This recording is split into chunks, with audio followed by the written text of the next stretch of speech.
আমরা আবার স্কুলে চলে এসেছি, কলেজ থেকে আমাকে বার করে দিয়েছে। কলেজে বলছিলাম স্কুল থেকে শিখে এসছো।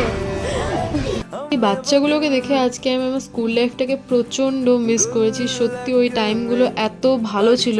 মানে ছোটোবেলায় আমরা ভাবতাম যে কবে কলেজে উঠবো, আর কলেজে এসে মনে হয় যে না, একদম ভালো জায়গা না, স্কুল লাইফটাই ভালো ছিল। তো সকাল সকালে আমরা গেছিলাম একটা স্কুলে, একটু দরকার ছিল, আর ওখানে আমার কাজ হয়নি। অ্যাজ ইউজুয়াল আমার কোনো কাজ ঠিকভাবে হবে সেটা তো হতেই পারে না। তো বাড়ি চলে এসেছি তাড়াতাড়ি, আর এসে পরে ওয়েদারটা এত ভালো ছিল, এই জন্য আমি মাকে বলেছিলাম যে লাঞ্চটা আমাকে তাড়াতাড়ি দিতে, আর আমি জানলার পাশে বসে লাঞ্চ করছিলাম। লাঞ্চ করার টাইমে আমাকে ফোনে কিছু না কিছু একটা দেখতে হবে। আর আমাদের বাড়িতে সব থেকে সুখে আছে ফুচকু আর জিমু, এদের কোনো টেনশন নেই। আজ বিকালে আমি কয়েকটা ফটো তুলেছি আর একটা সিনেম্যাটিক ভিডিও শ্যুট করেছি, এটা আমার ইনস্টাগ্রামে আমি ছেড়েছি ফটোগুলো। আর সত্যি কথা বলতে গেলে ভিডিও শ্যুট করা যতটা সোজা তার থেকেও বেশি হচ্ছে এডিটিং, যেটার জন্য আমার ভিডিও ছাড়তেও অনেক ডিলে হয়ে যায়। বাট আমি চেষ্টা করছি যে আমি যেন ওটা ঠিক করে দিই। So that's it for today.